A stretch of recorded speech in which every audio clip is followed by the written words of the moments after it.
प्रिय विद्यार्थियों, मैं सुबोधि सिंह कसाना, सहायक आचार्य राजनीति विज्ञान। आज हम वित्त आयोग के बारे में चर्चा करेंगे।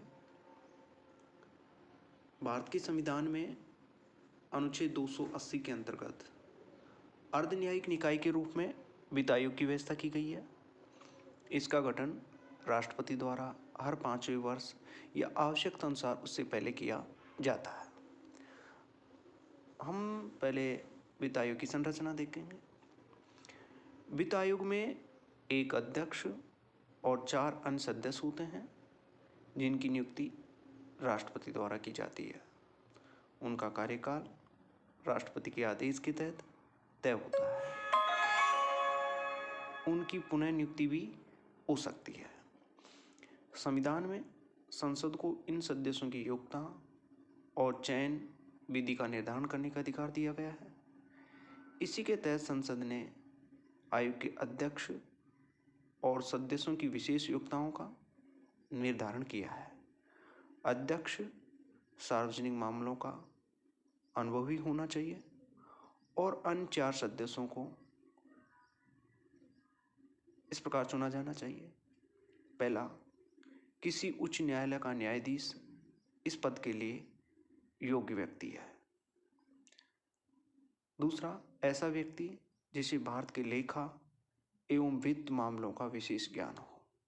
तीसरा, ऐसा व्यक्ति जिसे प्रशासन और वित्तीय मामलों का व्यापक अनुभव हो। चौथा, ऐसा व्यक्ति जो अर्थशास्त्र का विशेष ज्ञाता हो। इस प्रकार 4 सदस्य निम्न योग्यता वाले होने चाहिए। वित्त आयोग के कार्य देखते हैं हम।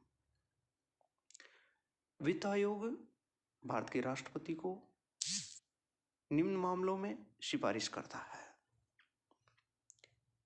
पहला, संघ और राज्यों के बीच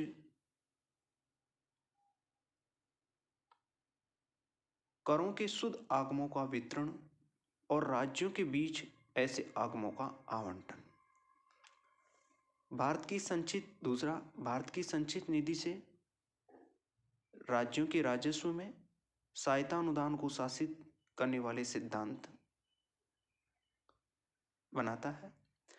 तीसरा, राज्य वित्त आयोग द्वारा दी गई सिफारिशों के आधार पर राज्य में नगर पालिकाओं और पंचायतों के संसाधनों की अनुपूर्ति के लिए राज्य की संचित निधि के संवर्धन के लिए आवश्यक उपाय सुझाता है।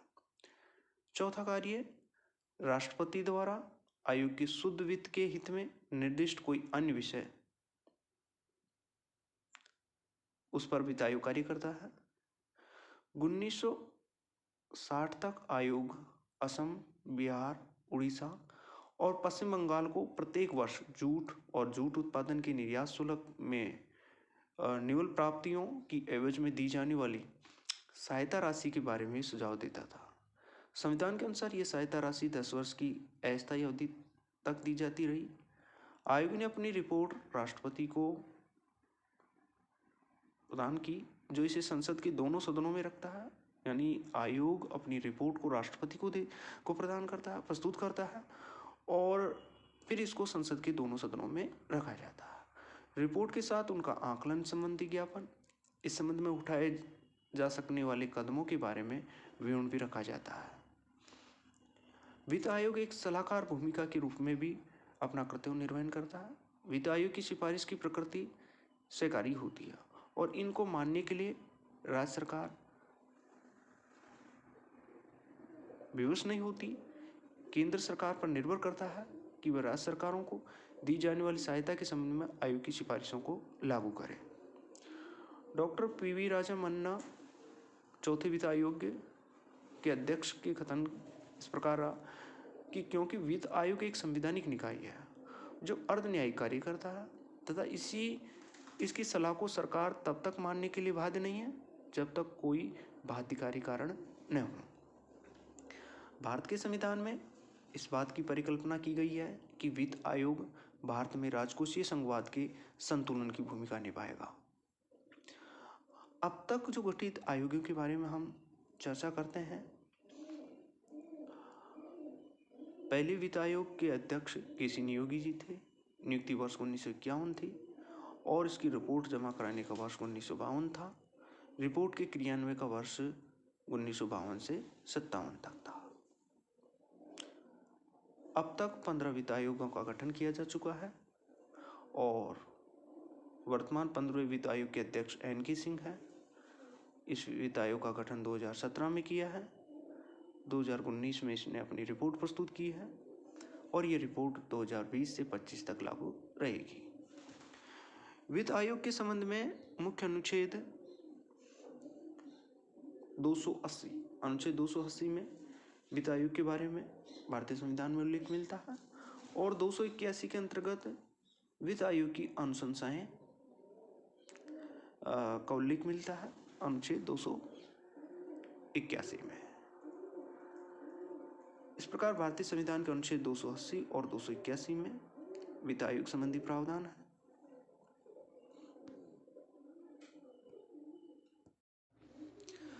अब हम 15वें वित्त आयोग के गठन के बारे में देखते हैं। केंद्रीय मंत्रिमंडल ने 22 नवंबर 2017 को 15वें वित्त आयोग के गठन को मंजूरी प्रदान की। 15वें वित्त आयोग का कार्यकाल 2020 से 25 तक रहेगा। अभी तक 14 वित्त आयोग का गठन किया जा चुका है। 14वें वित्त आयोग की सिफारिशें वित्तीय वर्ष 2019-20 तक के लिए वैध है और हमने देखा कि प्रथम वित्त आयोग के अध्यक्ष KC नियोगी थे। 27 नवंबर 2017 को श्री NK सिंह को 15वें वित्त आयोग का अध्यक्ष नियुक्त किया गया। श्री NK सिंह भारत सरकार के पूर्व सचिव एवं वर्ष 2008 से 14 तक बिहार से राज्यसभा के सदस्य भी रह चुके हैं।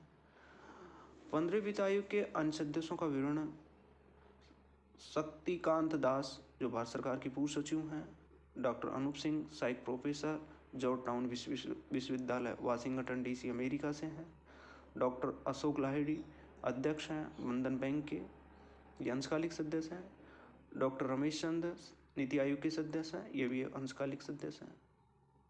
अब हम देखते हैं, एक चीज़ हम ये देखना चाहते हैं कि वित्त आयोग की आवश्यकता क्यों है।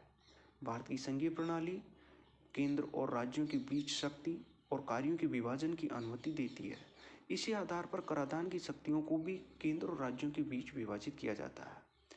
राज्य विधायिकाओं को अधिकार है कि वे स्थानीय निकायों को अपनी कराधान शक्तियों में से कुछ अधिकार दे सकते हैं। केंद्र कर राजस्व का अधिकांश हिस्सा एकत्र करता है और कुछ निश्चित करों के संग्रह के माध्यम से बड़े पैमाने पर अर्थव्यवस्था में योगदान देता है। स्थानीय मुद्दों और जरूरतों को निकटता से जानने के कारण राज्यों की जिम्मेदारी है कि वे राज्य अपने क्षेत्र में लोकहित का ध्यान रखें। हालांकि इन सभी कारणों से कभी कभी राज्य का खर्च उनको प्राप्त होने वाले राजस्व से कहीं अधिक हो जाता है। इसके अलावा विशाल क्षेत्रीय असमानताओं के कारण कुछ राज्य दूसरों की तुलना में पर्याप्त संसाधनों का लाभ उठाने में असमर्थ है। इन असंतुलनों को दूर करने के लिए वित्त आयोग राज्यों के साथ साझा किए जाने वाले केंद्रीय निधियों की सीमा की सिफारिश करता है। 15वें वित्त आयोग की शर्तों के संबंध में हम यहाँ चर्चा करेंगे। 15वें वित्त आयोग के विचार के लिए संदर्भ की जो शर्तों से केंद्र की सहकारी संघवाद पर संदेह जताया जा रहा है।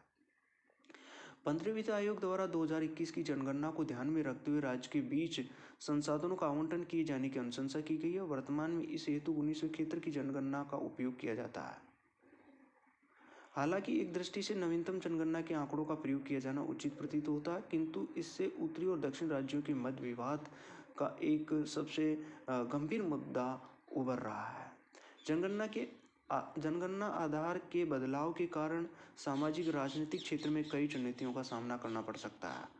खासकर उन दक्षिण राज्यों को नुकसान होने की ज़्यादा संभावना है जो दशकों से अपनी आबादी को नियंत्रित करने के लिए बेहतर प्रदर्शन कर रहे हैं, जबकि कम जनसंख्या वृद्धि स्वाभाविक रूप से कम प्रजनन दर से जुड़ी हुई है, जो बेहतर शिक्षा, स्वास्थ्य सेवाओं और विकास का एक परिणाम है। दक्षिण राज्य जैसे कर्नाटक, आंध्र प्रदेश, केरल, केंद्र शासित प्रदेश, पौंडीचेरी आदि तेजी से आगे बढ़ रहे हैं। उन्हें विकास संबंधी कार्यों में उनकी सफलता के कारण निधि आवंटन में नुकसान उठाना पड़ सकता है, जिसे दंड की तरह माना जा रहा है। यही कारण है मुक्त दक्षिण राज्य 15वें वित्त आयोग की संदिग्ध शर्तों पर गंभीर आपत्ति जता रहे हैं।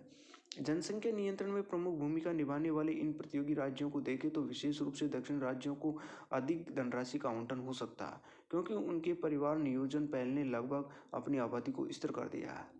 यहाँ तक पश्चिम बंगाल और पूर्वोत्तर राज्यों में पूर्व स्थिति की अपेक्षा जनसंख्या नियंत्रण में काफ़ी सफलता मिली है और नवीनतम जनगणना का आधार उनके आवंटन का हिस्सा कम कर सकता है। इसके फिर कुछ उत्तरी राज्यों ने अपनी आबादी की बढ़ती प्रवृत्ति पर थोड़ा नियंत्रण जारी रखा, अतः उनके लिए निधि आवंटन में वृद्धि हो सकती है। इस प्रकार ये स्थिति अंतर्राज्यीय तनाव पैदा कर रही है, जो देश की अखंडता के लिए घातक है।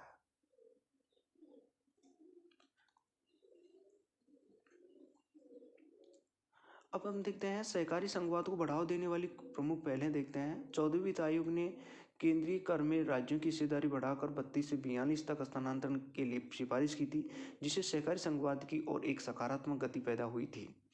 इसके अतिरिक्त पूर्व योजना आयोग को एक केंद्रीय संस्था के रूप में देखा गया, जो सरकार के लिए अनुत्तरदायी मानी गई। अतः इनके स्थान पर सहयोगात्मक संघवाद पर आधारित एक नीति आयोग का गठन किया गया है।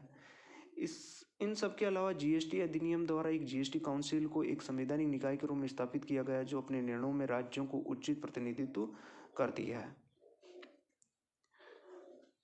राज्यों में आबादी को नियंत्रित करने के प्रयास को प्रोत्साहित करने के मामले में प्रजनन दर अभी भी उच्च है। ऐसे राज्यों के बीच तनाव कम करने के लिए रचनात्मक विकल्प अपनाए जाने की आवश्यकता है।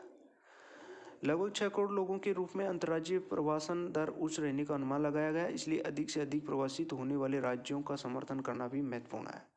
इस प्रकार के समर्थन से राज्य बेहतर सेवाएं प्रदान करेंगे, प्रवासियों के खिलाफ भेदभाव को हतोत्साहित करेंगे।